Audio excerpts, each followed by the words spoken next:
1933 veröffentlichte Karl Kraus folgendes Gedicht. Man frage nicht. Man frage nicht, was all die Zeit ich machte. Ich bleibe stumm und sage nicht warum. Und Stille gibt es, da die Erde krachte. Kein Wort, das traf. Man spricht nur aus dem Schlaf und träumt von einer Sonne, welche lachte. Es geht vorbei. Nachher war es einerlei. Das Wort entschlief, als jene Welt erwachte. Anders als Karl Kraus möchte ich in diesen Zeiten nicht schweigen. Also damit herzlich willkommen zu meinem neuesten Projekt, was mir ziemlich am Herzen liegt. Denn in diesem Jahr sind in Erfurt und im Land Thüringen Kommunalwahlen bzw. Landtagswahlen. Wir erleben gerade in der heutigen Zeit einen Erstarken des Rechtsradikalismus, des Neofaschismus in ganz faszinierenden Ausprägungen, von identitär bis hin zu radikal rechten Gruppen, die alles bekämpfen, was ihnen nicht gefällt und nicht in ihr Weltbild passt. Da besonders hier im Osten, hier in Thüringen, ebenso wie in Sachsen, diese Gruppen extrem stark sind und sich wie ein Virus durch die Köpfe der Menschen verbreitet, was für mich völlig unverständlich ist es mir wichtig, in den folgenden Videos zu zeigen, die Parallelen aufzuzeigen, die zwischen der heutigen Zeit und der dunkelsten Zeit Deutschlands, also zwischen ich fasse es mal weiter, zwischen 1930 und 1945 zu ziehen sind und sehr, sehr deutlich auffallen, wenn man sie sehen möchte. Ja, das erste Gedicht, was ihr gehört habt, stammt von Karl Kraus, wie schon gesagt. Ihm wurde damals vorgeworfen, dass er schwieg, dass er sich lieber zurückzog und den Mund hielt, weil er Angst hatte um seine Familie. Andere wie Brecht oder ich glaube auch Gottfried Becher kritisierten das enorm.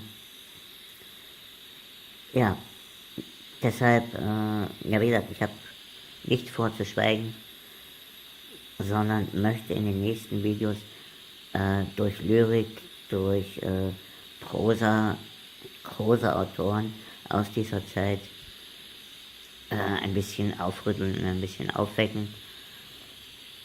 Und vielleicht, ich habe ein bisschen Hoffnung, wird der eine oder andere feststellen, dass weder AfD noch NPD noch diese ganzen braunen Gruppen auch nur annähernd eine Alternative zu den anderen Parteien darstellt, sondern eher die Wölfe im Schafspelz sind, beziehungsweise ja sogar offen als Wölfe auftreten. Das nächste Gedicht stammt von Kurt Tucholsky und wurde bereits im Jahre 1930 geschrieben.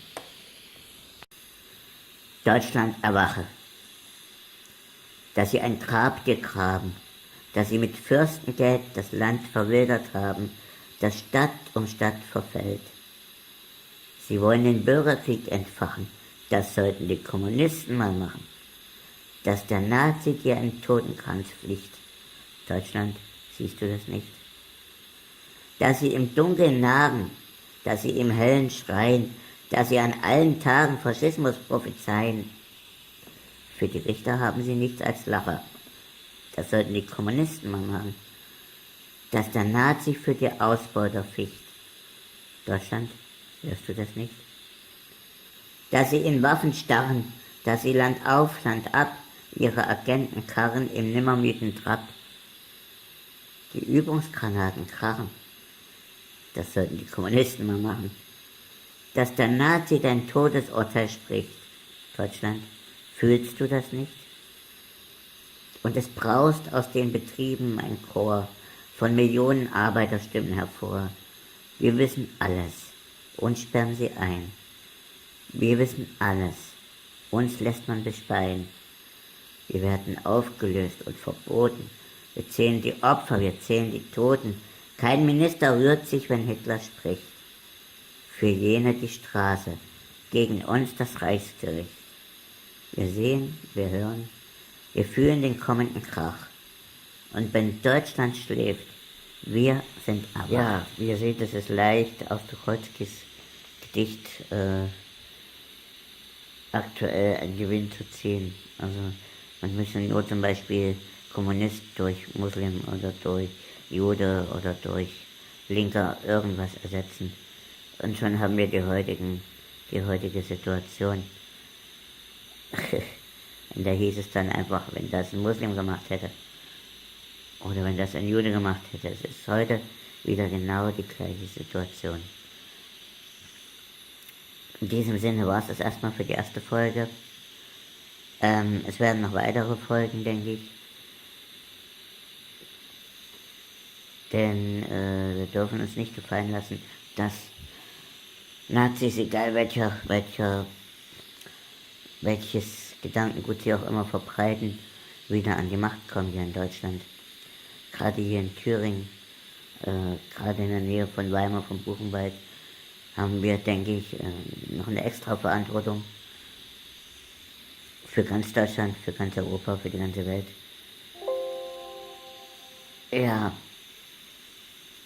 wie gesagt, wir haben eine Verantwortung für unsere Kinder, wir haben eine Verantwortung für die zukünftigen Generationen, dass nie wieder in Deutschland irgendjemand mit menschenverachtenden Gedankengut an die Regierung kommt. Und in diesem Sinne, kämpft weiter, widersteht, denkt nach, das ist das Wichtigste, besonders heutzutage, und lasst euch nicht verarschen. Weder von irgendwelchen Wölfen im Schafspelzen, noch irgendwelchen Störchen oder anderen Tieren. In diesem Sinne, bis bald.